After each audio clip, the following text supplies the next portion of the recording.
बुलढाण्याच्या पळशी झाशीत महाशिवरात्री निमित्त भाविकांची मांदी आळी. 12 क्विंटल 71 किलो सुकामेवाचा महारोट तर 151 क्विंटलचा महाप्रसाद. बुलढाण्यातील सातपुड्याच्या पायथ्याशी असलेल्या संग्रामपूर तालुक्यातील पळशी झाशी येथे 300 वर्षांपासून महंत श्री शंकरगिरी महाराज संस्थान असून येथे स्वयंभू शिवलिंग पिंड आहे. गेल्या 150 वर्षांपासून येथे महाशिवरात्री निमित्त मोठ्या प्रमाणात यात्रा उत्सव साजरा करण्यात येते. 15 फेब्रुवारी महाशिवरात्रीच्या रात्री गावातील तरुणांच्या मदतीने आणि हर हर महादेवाच्या गजरात हा भला मोठा आगळा वेगळा महारोठ तयार करून रात्रीच रान गोवऱ्याच्या आहारात भाजण्यासाठी घातला जातो. केळीच्या पानात गुंडाळून त्याला राखेत ठेवून तयार केले जाते. हर हर महादेव, शंकरगिरी महाराज की जय, पळशीवाले बाबा की जय अशा घोषणांच्या गर्जनेत महारोठ तयार केला जातो. महारोठ निर्मितीची प्रक्रिया तसेच त्याचे स्वरूप पाहण्याकरिता परिसरासह इतरत्र ठिकाणी मोठ्या संख्येने भाविक भक्त येतात. वाढती लोकसंख्या बघून रोठाचे प्रमाण आधीपेक्षा वाढविले आहे. यावर्षी 12 क्विंटल 71 किलोचा महाप्रसाद एवढा महारोठ तयार करण्यात आला.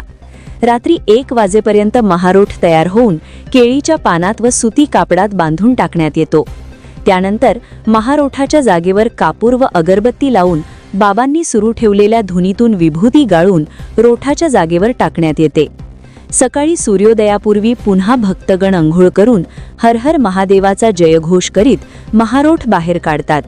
महारोठाच्या प्रसादासह शिवमंदिरात आरती करून महारोठाचा नैवेद्याचे महाप्रसादाचे वितरण भक्तांना करण्यात येते. धगधगत्या अग्नीतून महारोठ बाहेर काढल्यानंतर कापडात ठेवलेला महारोठ पूर्णपणे शिजवून तयार झालेला असतो. दुसरे दिवशी सूर्योदयपूर्वी हा महारोठ राखेतून बाहेर काढून भाविकांना प्रसाद म्हणून दिवसभर वितरित करण्यात येतो. यावेळी हजारो भाविकांनी दर्शनाचा लाभ घेतला. तर रात्रीचे सुमारास 12 क्विंटल 71 किलोचा महारोठ बनविण्यात आला. त्यामध्ये दूध, तूप व सुकामेव्याचा समावेश होता. दुसऱ्या दिवशी सकाळी आरती होऊन महाप्रसाद वितरित करण्यात येऊन दुपारपासून भाविकांनी महाप्रसाद घेतला. त्यानंतर गावातून टाळ, मृद्युंग व ढोलाचे भजनासह पालखीची मिरवणूक काढण्यात आली. गेल्या 3 दिवसांपासून गावात भाविक भक्तांची मांदी आळी दिसून आली. पळशी झाशी येथे दरवर्षी महाशिवरात्री पावन पर्वावर महारोठ महाप्रसाद तयार करण्याची सुमारे 300 वर्षांची परंपरा आजही श्रद्धाभावनेने जोपासली जात आहे. पंचक्रोशीतील हजारो भाविक या अनोख्या महाप्रसादाचा लाभ घेण्यासाठी मोठ्या संख्येने उपस्थित राहतात. दयाल सिंग चव्हाण, संग्रामपूर, बुलढाणा. काल महाशिवरात्रीच्या पर्वावर पळशी झाशी येथे महाशिवरात्री उत्सवाला सुरुवात झालेली आहे. श्री शंकरगिरी महाराज संस्थान पळशी झाशी येथे काल अभिषेकाचा एक खूप मोठा प्रोग्राम पार पाडत असतो. त्याच्यामध्ये जलाभिषेक, दुधाभिषेक या सर्व गोष्टींनी खूप मोठा अभिषेक होऊन जातो. महाआरती होते. त्याच्यानंतर रात्रीला शंकरगिरी महाराजांनी एक रोठाची प्रक्रिया इथे सुरू केलेली आहे. त्याच्यामध्ये जवळपास 4 क्विंटल साखर, त्याच्यानंतर 4 क्विंटल आटा आणि 2 क्विंटल सुकामेवा, त्याच्यामध्ये काजू, बदाम, गोळंबी, त्याच्यानंतर अक्रोड अशा पूर्ण ड्रायफ्रूटचं जेवढं असते सुकामेवा तो त्याच्यात राहतो. त्याच्यानंतर दूध 1 किलो, दूध जवळपास 1 क्विंटलच्या जवळपास दूध राहते आणि 1.5 क्विंटलच्या जवळपास तूप राहते. असा जवळपास 12 क्विंटलचा तो एक महारोठाचा प्रसाद रात्री बनवणं सुरू होतो.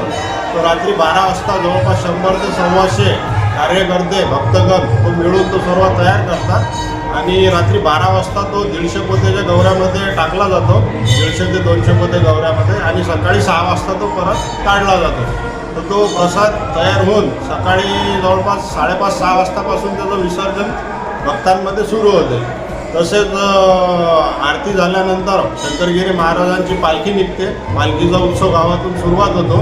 त्याच्यानंतर इथे पोळी भाजी उपवासा जो सोडतात दुसऱ्या दिवशी त्याच्यासाठी जवळपास 50 ते 60 क्विंटलचा आटा, त्याच्यामध्ये वांग्याची भाजी आणि एक गुळ आयटम असा भक्तांना प्रसाद वितरित होतो आणि महाराजांची पालखी सध्या गावात सुरू आहे. या महाराजाबद्दल इतिहास काय आहे?